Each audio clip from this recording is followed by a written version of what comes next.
Hello everyone, Stan Dane here. In this video, we're going to cover the earliest statements and news accounts involving the whereabouts of Oswald following the assassination. Let's get started.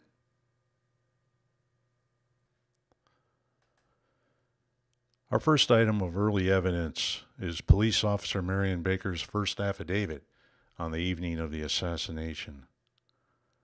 As I entered the door, I saw several people standing around. I asked these people where the stairs were. A man stepped forward and stated he was the building manager and that he would show me where the stairs were.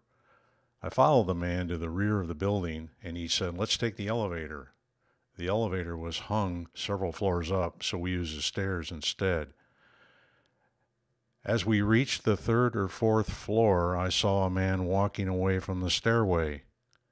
I called to that man and he turned around and came back toward me. The manager said, "I know that man, he works here." I then turned the man loose and went up to the top floor.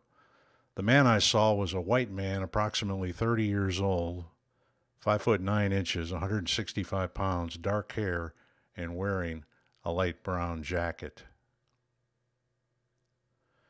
The second item, FBI report by Bookout and Hosty on the evening of the assassination. Oswald stated that he went to lunch at approximately noon, and he claimed he ate his lunch on the first floor in the lunchroom. However, he went to the second floor where the Coca-Cola machine was located and obtained a bottle of Coca-Cola for his lunch. Oswald claimed to be on the first floor when President John F. Kennedy passed this building.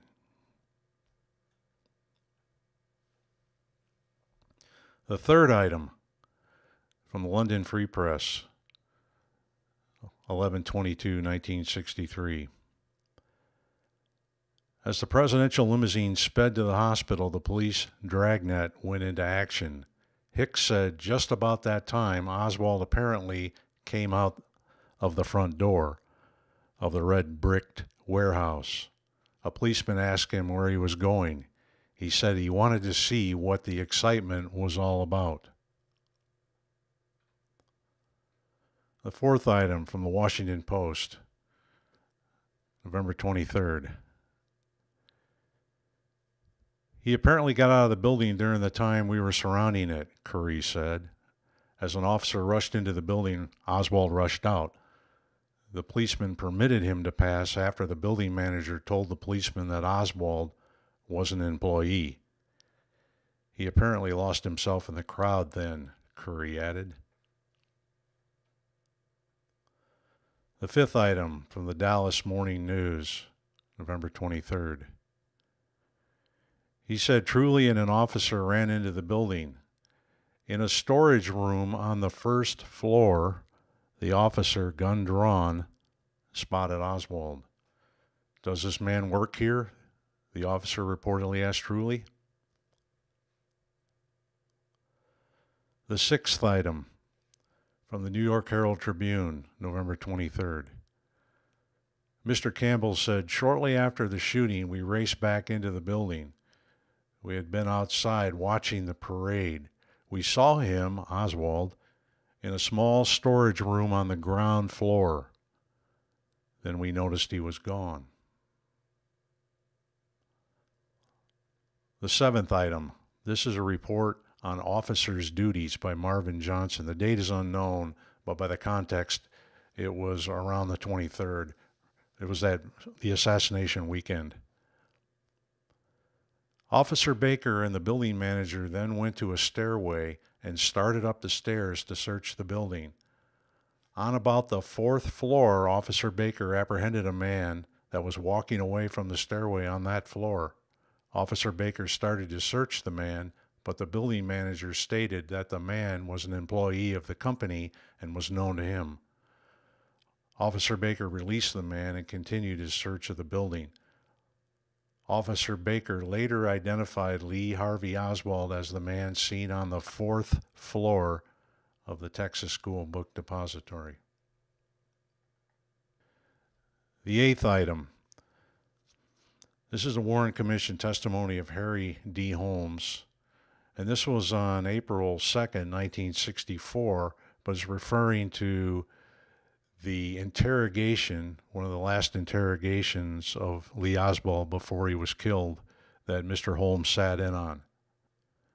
Mr. Holmes, he talked about this commotion and went out to see what it was about.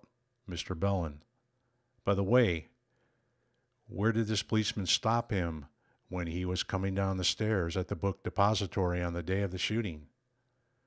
Mr. Holmes, he said it was in the vestibule. Mr. Bellin, he said it was in the vestibule? Mr. Holmes, or approaching the door to the vestibule. He was just coming, apparently, and I have never been in there myself. Apparently there is 2 sets of doors, and he had come out to this front part. Mr. Bellin, did he state it was on what floor? Mr. Holmes, first floor. The front entrance to the first floor. Item number 9, the Wilfritz handwritten notes, which is a transcription of the contemporaneous notes of the interrogation by FBI agent Bookout. They're very cryptic, but basically it says Oswald claims he got a Coke on the 2nd floor, and when the officer came into the 1st floor, he had lunch. He was out with Bill Shelley in front. He left work of the opinion nothing would be done that day.